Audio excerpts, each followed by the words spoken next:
Is anyone surprised? Is anyone shocked? I'm not shocked. I kind of saw that one coming. I said this like a month ago when the by-election was announced. I think most people said that. I know there's been a lot of hopium, and a lot of people have sat there saying like, no, Restore's going to win. Everyone sat there saying, Hugh, stop blackpilling. Restore's going to win. Yeah, okay. I said this like a month ago. And I've been critiquing Rebecca Shepherd for like the last month because she is a bad candidate. And I know that's mean. And there has been a lot of hopium and everyone's getting mad at me and Hugh, stop blackpilling. And some people just really cannot comprehend what I'm actually trying to say with these things. There's been a lot of people recently who were like, would watch me and like agree with the takes. And then all of a sudden in the last like week or so, I've noticed a lot of people, because we're getting closer to the actual election day and now we're on it, they've started to turn away from me and they started to go, no, Restore has to win. This is about Restore. And I'm like, what? I'm like, hold on. You were agreeing with me. You understood what I was trying to say. And now all of a sudden, it's like the second we get to the election day, now you're mad at me for saying the exact same thing that I've been saying for the last month. What happened to loyalty? What happened to a bit of respect? What happened to like, riding the wave? Why do we have to like try and jump ship now? Why do we have to try and play an emotional game? I don't know. But everyone's mad at me. Everyone's saying, Hugh, you're blackpilling. Hugh, you're not on the side of Restore. Well, no, I've told you this. I'm not. I'm on the side of the British people. How many times do I have to say that? I'm on the side of the British people. So we got to be honest about the situation, and that's Burnham is going to probably win. I was speaking to a good friend of mine, actually. I've been speaking to a lot of people. I was speaking to people that are on the door for Restore, and I've been speaking to people that are on the door for Reform.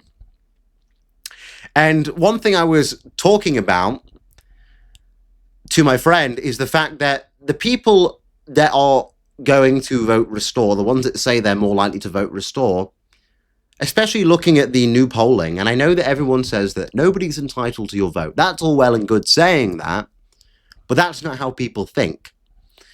So all these people saying they're going to vote for Restore, and all these polls where the opinion poll was saying Restore had at least 20%, which is just ridiculous. They do not have 20%. But you've got to think about basic psychology. I keep saying this. Every fucking election I say, think like basic psychology. And nobody does. Nobody thinks like rationally about things. They jump to conclusions. They jump to an emotional state of, oh, we have to do this because this could happen. Well, now I'm going to tell you what's happening. Everyone is now saying, oh, we have to vote for Restore and show Reform. That's not what the average man and woman is going to do. The average man or woman that have considered voting Restore, if given the choice and put under pressure and the ability that Burnham will win, who do you think they're more likely to flip to? Do you think they're more likely to flip from Reform to Restore or Restore to Reform? It doesn't take a genius to figure that one out. It means they're going to go from Restore to Reform. Why? Because Restore is new. It does not have the grounding that Reform does. Nigel Farage has a much larger political career than Rupert Lowe does. Those people, given the choice, will go back to Reform because they are called soft voters. They are not hardcore, die-hard Restore voters. They're not generational Restore voters. They will more than likely end up voting for Reform when the ballot paper is in front of them, because they will consider the options, and I guarantee you this, they will consider the options, they will think about it, they will go, right, I do want to vote for Restore.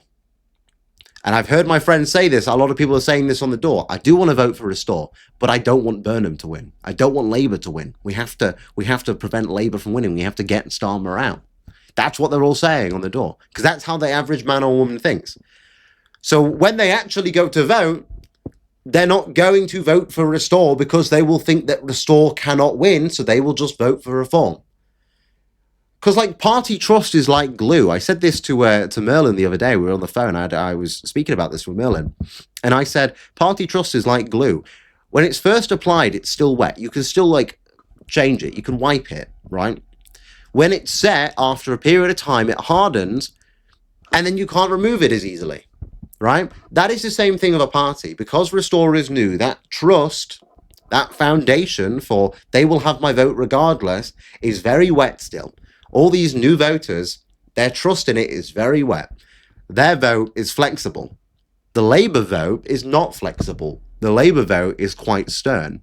It is a generational vote. So it's all well and good saying we're going to vote for Restore no matter what. Restore is not going to win. Restore has never had the chance to win. And I know people are mad that I keep saying that, and they're saying, Hugh, you should just be backing Restore. Also, no, because they've had a terrible campaign. Like, can we just be honest for 1 second? I'm sick of the cope. I'm sick of the cope. I'm sick of the hopium. I understand that a lot of you have gone canvassing. A lot of you like Restore. A lot of you think this is what we need. I get that you're all thinking, this is what I've put my time, my effort, my trust into. I understand that. But let's be realistic. Can we just look at the fucking candidates, please? Andy Burnham, well established in the North, King of the North, won the Manchester mayor election with 60% of the vote, has a long history in politics. He is liked very strongly in Greater Manchester. He gets cross-party support from voters. Then you've got Rob Kenyon. He's had some interesting tweets, we'll say. I think they were funny. He's a tradie that's always lived in the area. He is a normal working man. He's a man. He's a man. He's openly said before that he's sexist, that women shouldn't drive. He's openly been against abortion. He can define what a native European is. And then he may have said something about some Carol person's arsehole. I don't really care. And then you've got Rebecca Shepherd. What has she done? Like, I want you to think about this seriously without crashing out at me, without getting mad at me, right? Without shouting at me because you're being emotional about it and saying, oh my gosh, we have to vote for her anyway. What has she done? She's a terrible candidate. She's a woman. True. Secondly, she's married to a half Indonesian man, and she spent her time on the campaign trail telling people, I'm not racist, I have a half Indonesian husband.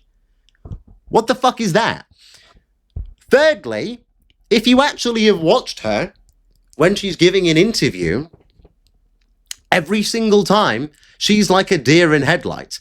There's no personality, there's no charisma, she doesn't actually know the policies. If you listen to when she's been asked about policy papers, she just goes, oh, I haven't read it yet. I'm like, what the fuck is this? Who is this?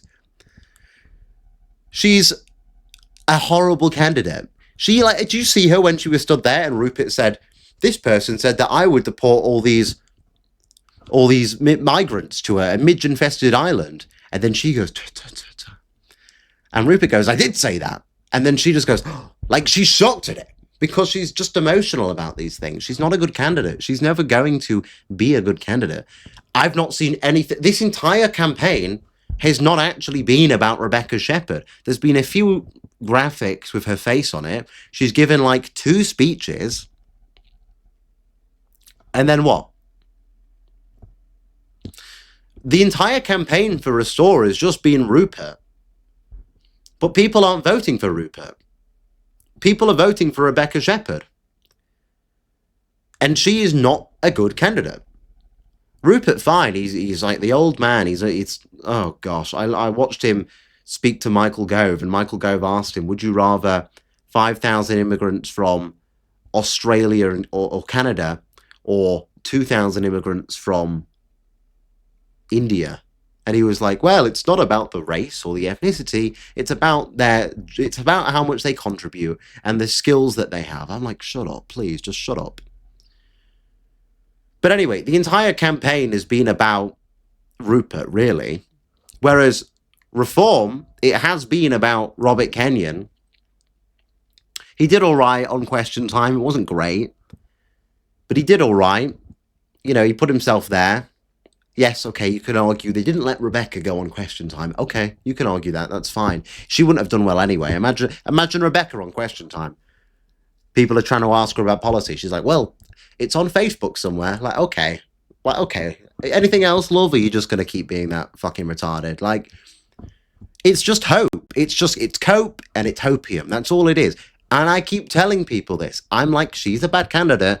People will not vote for her given the chance.